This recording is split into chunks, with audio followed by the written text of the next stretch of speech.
Hello, good afternoon. My name is Lance Leong. Ayan, nakapark na ang ating cruise ship. At bababa po tayo dyan sa City of JU.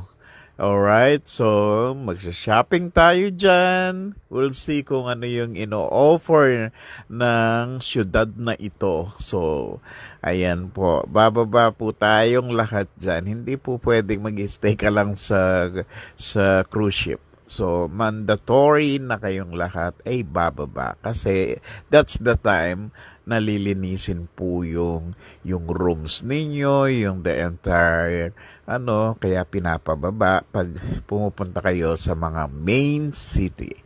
So, this is JU, Alaska. Thank you so much. This is the 7 days in cruise ship sa Norwegian. Alright? Sana po magugustuhan.